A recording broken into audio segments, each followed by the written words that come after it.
Que faire avec notre sentiment de honte? Peut-on s'en départir? C'est le thème que nous abordons aujourd'hui à l'émission La Parole vivante.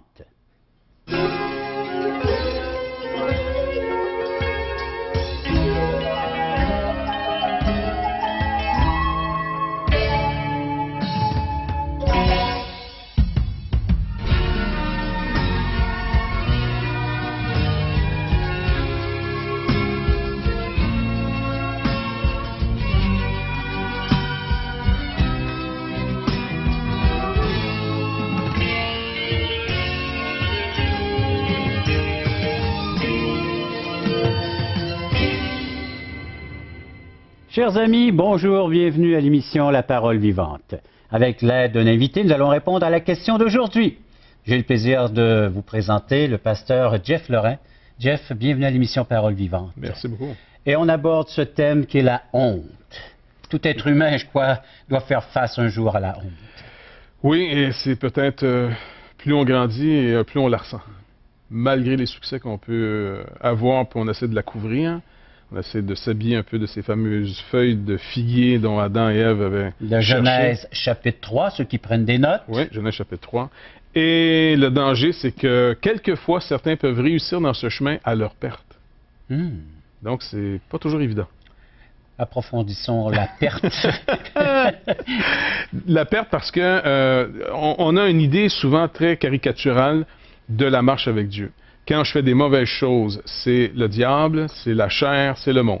OK? Bon, nos trois ennemis. C'est ça. Et puis là, bon, si j'ai pas été assez gentil, j'ai pas assez persévéré. Bref, je suis disqualifié.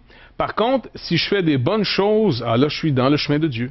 Si je suis généreux, si je prie, si je lis, je donne, j'assiste à l'église. Exactement. Donc, je me dis, ben là, c'est sûr, je marche avec Dieu, c'est évident. Mais quand je lis les évangiles, j'ai un scénario totalement différent et pendant des années, ça m'a troublé à ne pas comprendre le message. Pourquoi Jésus s'acharne tant et pourquoi aussi même les pharisiens? Donc Jésus et les pharisiens semblent être des partis opposés. Est-ce qu'ils sont des rivaux par rapport à gagner la population comme des politiciens?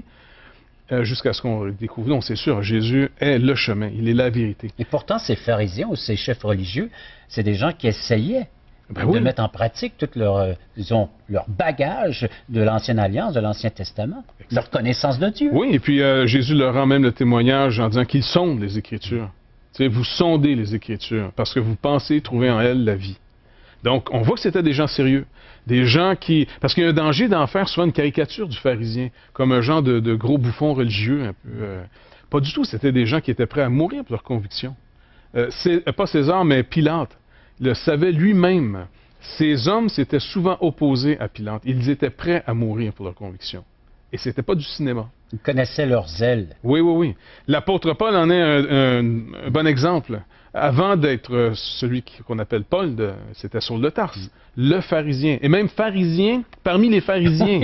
Donc, c'était quelqu'un... Une coche encore un peu plus haut. Exactement. Donc, et pourtant, cet homme, quand il a reçu la repentance, donc on ne peut pas parler ici de repentance des mauvaises choses qu'il faisait. Parce que trop souvent, on dit aux gens de se repentir des mauvaises choses qu'ils font. C'est vrai, mais les gens n'ont pas besoin de repentance pour les mauvaises choses qu'ils font. C'est une confession. Exactement. Mais la repentance, c'est très intéressant ce que tu dis, Jeff. Donc, Saul a dû se repentir du bien qu'il avait commis. Exactement. Parce que ce bien avait mis une barrière entre lui et Dieu. Ce bien le rendait totalement imperméable à la grâce que Dieu voulait lui accorder. Ce bien que Paul faisait, il était irrépréhensible en ce qui concerne la loi de Moïse, tout le système mosaïque.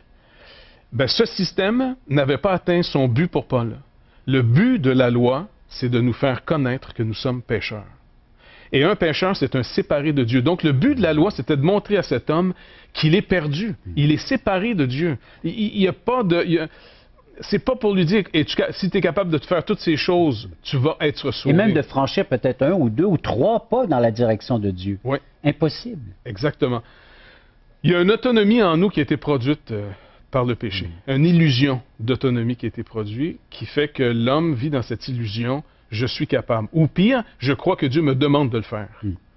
Plutôt que de venir au Seigneur en disant non, je viens tel que je suis parce que j'ai rien de plus, j'ai rien de moins, je suis ce que je suis. Et cela devient un fardeau, puis l'exigence devient... Donc, c'est difficile à porter.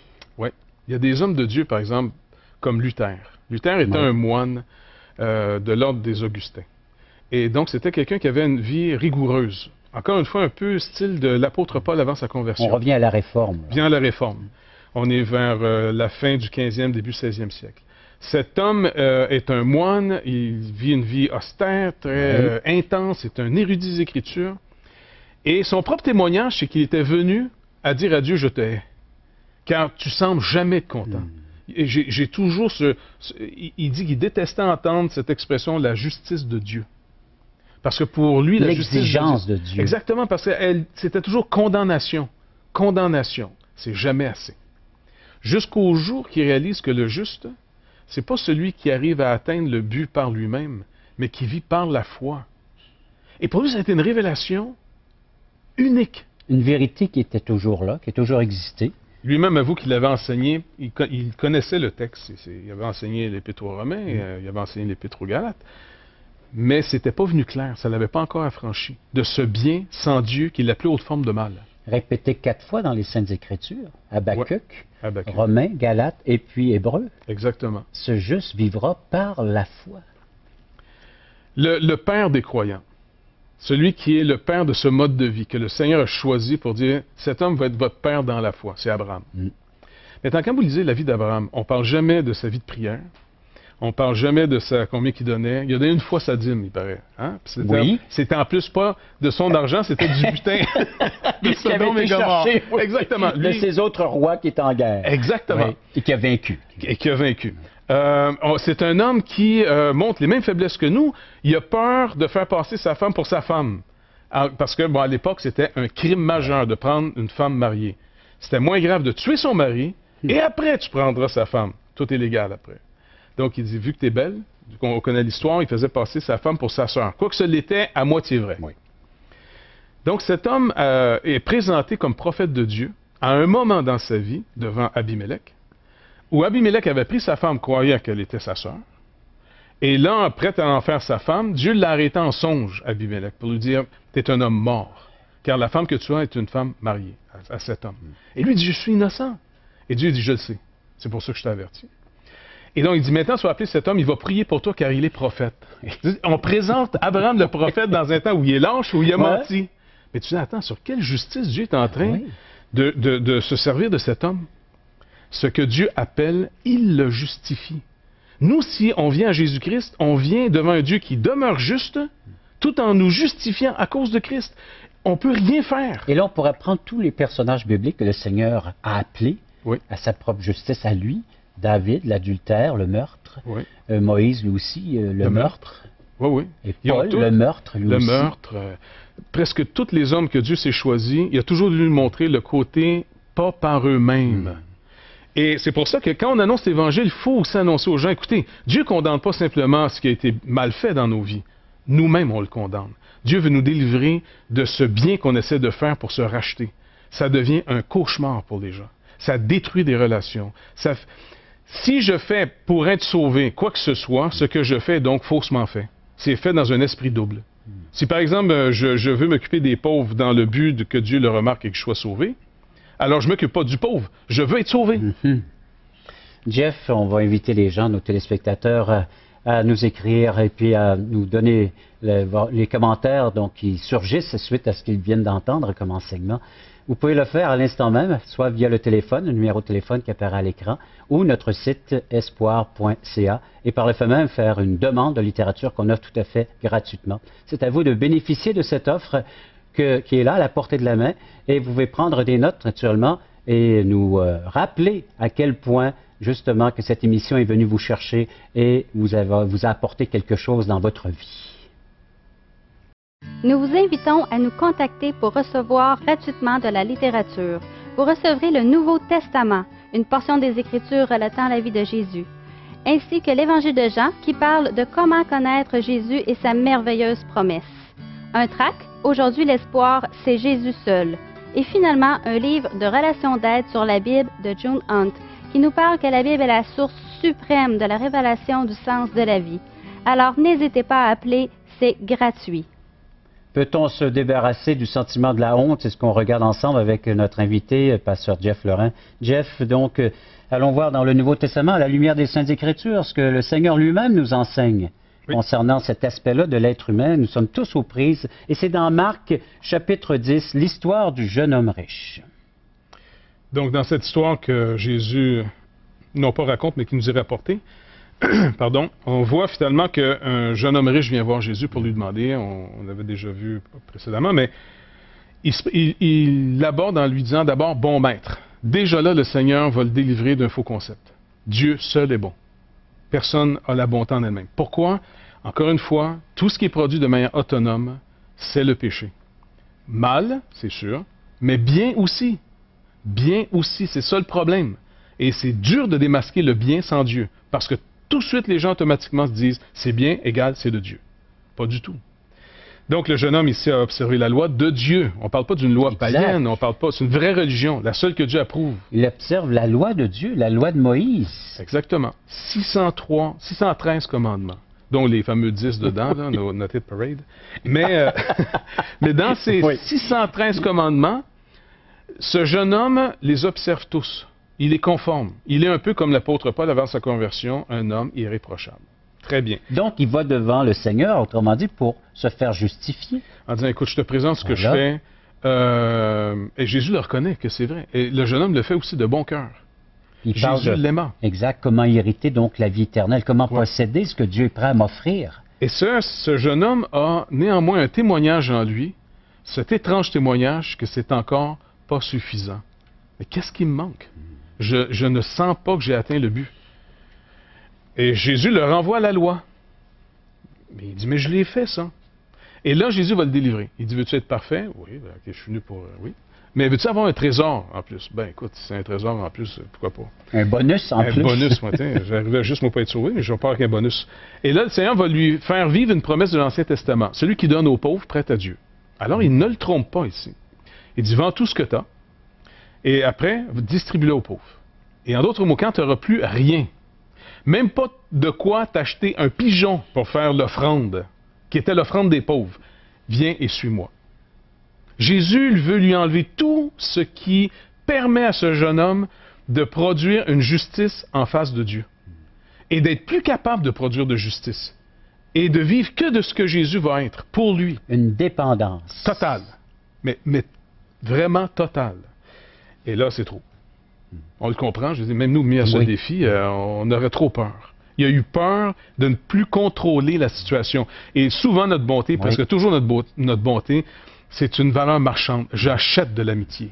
Je fais mériter ma personne. Là, tu as des couples qui sont bâtis là-dessus, tu as des relations de famille, à l'ouvrage, au travail, partout on retrouve. Oui. Et ça produit des relations... façon de faire du marchandage. Exact. On achète l'amour. On la mérite. Et quand on a plus ce qu'on a après avoir investi, on peut tomber dans des grandes frustrations. Le meilleur exemple pour ça, c'est Caïn. Caïn, on le représente trop souvent comme quelqu'un qui a essayé de passer ses fruits pourris au Seigneur. Tu sais, moi, il m'a passé une petite vite, là, on va lui donner. Non, il offrait ce qu'il y avait de meilleur. Et à l'époque, on ne mange pas de viande. Faut pas oublier ça. On ne mange pas de viande. On est végétarien. Nous sommes végétariens. Et à cette époque-là, le cultivateur, celui qui amène la vie au village, il est le plus estimé. Son nom, Caïn, vient de acquisition. Et lui, on connaît l'histoire, pour ceux qui la connaissent, en tout cas, il y a un frère qui s'appelle Abel. Et Abel, lui, il est berger. Donc, un travail qui est vraiment pas honorable dans son époque, parce qu'encore une fois, on ne mange pas de viande. Donc, il est comme dans un métier pas tellement important. Son nom est quand même intéressant aussi. Si Caïn, c'est acquisition, précieuse acquisition, Abel vient du mot vapeur, vanité. Tu vaux rien. Imaginez, vous êtes votre nom, c'est tu vaux rien, ton frère, c'est t'es très précieux. Ça pose des complexes dans la famille un peu en partant. Et puis, celui qui vaut rien, donc Abel, offre un sacrifice un jour, le fameux agneau. L'Épître aux Hébreux nous commande qu'il a offert ce sacrifice par la foi. La foi, Romains 10, 17, vient toujours de ce qu'on entend de la parole de Christ.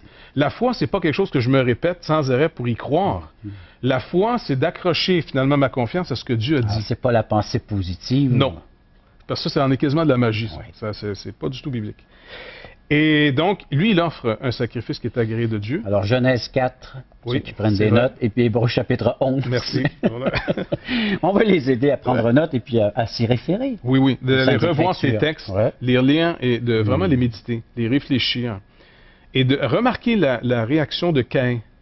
Si Caïn avait voulu donner simplement des restants à Dieu et que ce n'était pas précieux à ses yeux ce qu'il avait donné à Dieu, il ne serait pas devenu si irrité au point de vouloir tuer son frère. Et c'est ce qui est, c'est une œuvre accomplie. Il a travaillé la terre, Oui. il a, pour qu'elle puisse fort. porter les meilleurs fruits. Donc il offre, encore une fois, à ses yeux à lui, ce qu'il y a de plus précieux.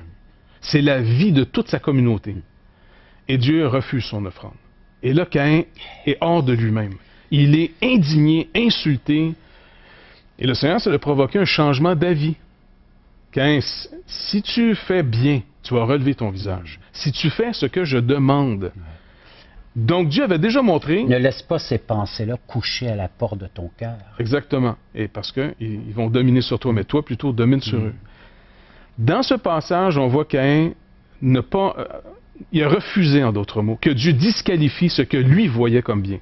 Et ça reste jusqu'à aujourd'hui le plus grand de nos défis. Encore une fois, je vous le dis, on ne fait pas assez comprendre aux gens que tout ce qu'on fait de bien est, on pourrait quasiment dire, plus dangereux que ce qu'on fait de mal.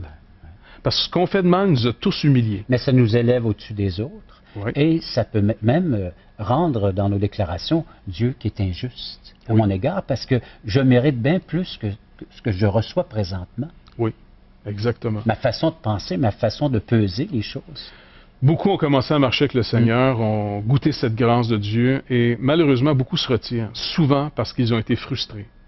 Dieu n'a pas été fidèle.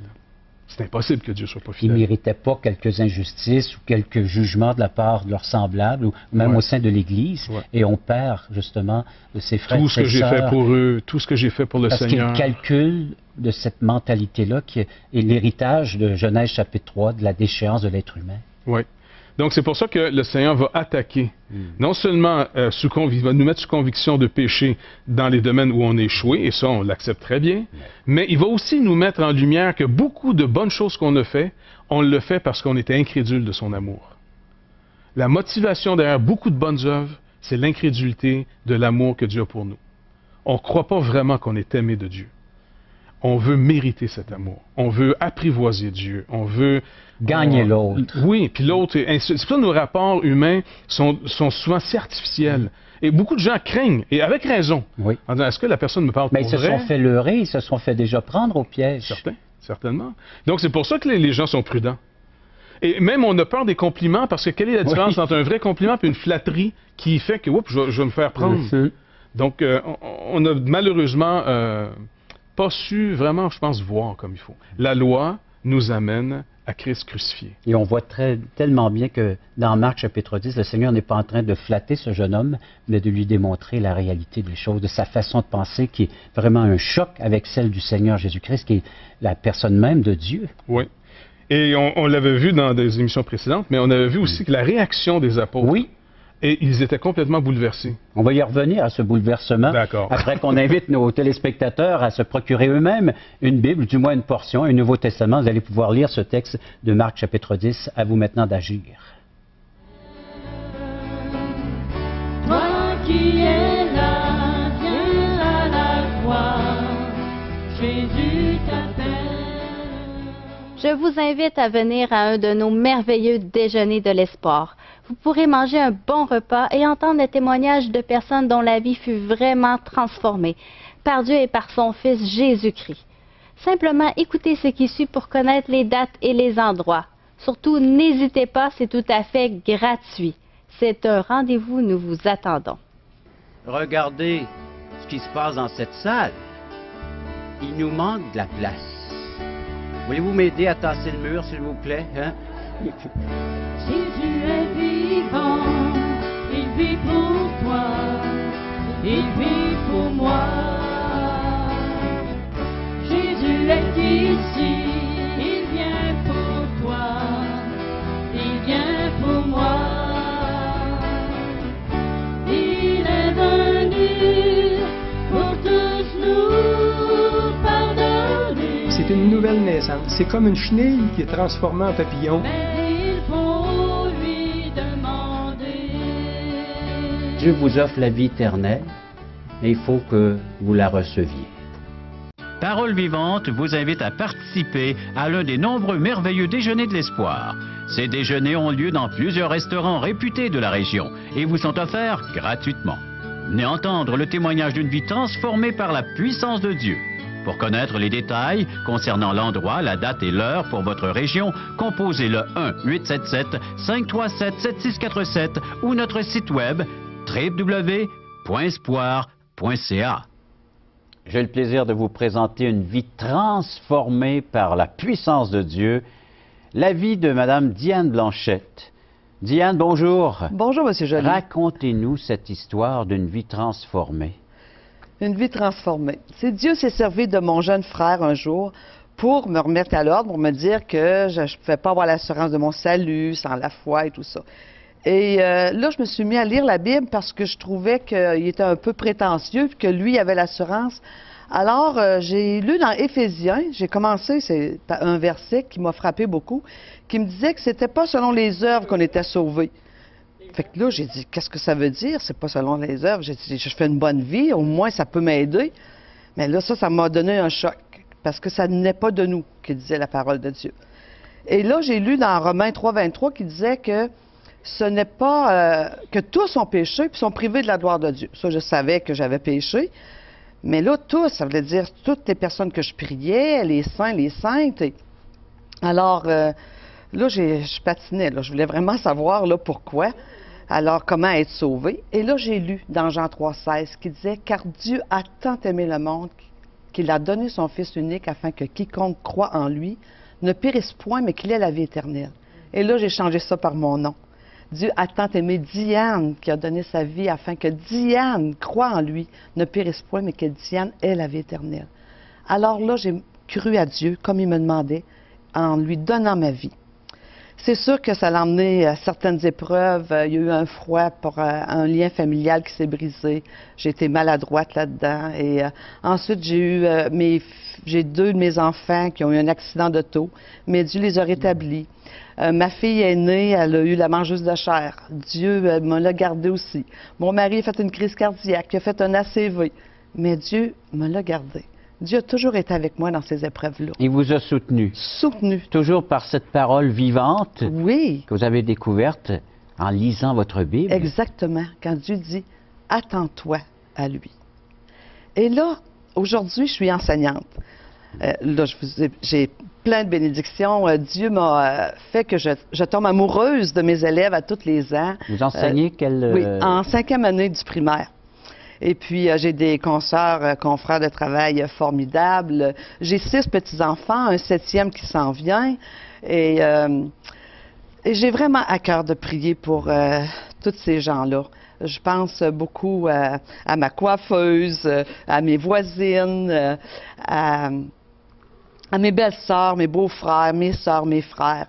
J'aimerais qu'ils connaissent la même chose que moi. Qu'est-ce que vous demandez à Dieu en leur faveur, en intercédant pour ces personnes-là? Qu'est-ce que vous demandez à Dieu? Qu'ils expérimentent la même chose que moi, qu'ils acceptent le Seigneur dans leur cœur et qu'eux autres aussi aient cette joie, cette espérance éternelle. Et même, je lisais dans les psaumes de David qui disait « Je te loue, Seigneur, de quoi je suis une créature merveilleuse. » Et ça, je le dis souvent à mes petits élèves aussi. Et je pense que oui, on est des créatures merveilleuses, puis le Créateur, il a les bras ouverts pour nous recevoir. Alors, je prie pour que les gens puissent, oui, se jeter dans les bras, comme moi je l'ai fait.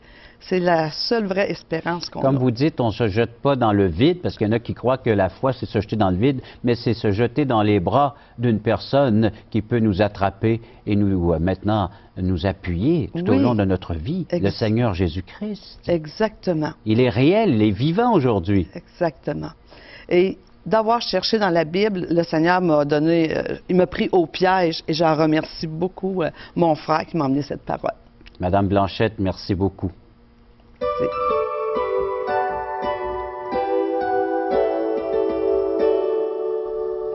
Comment pouvons-nous conclure le message d'aujourd'hui?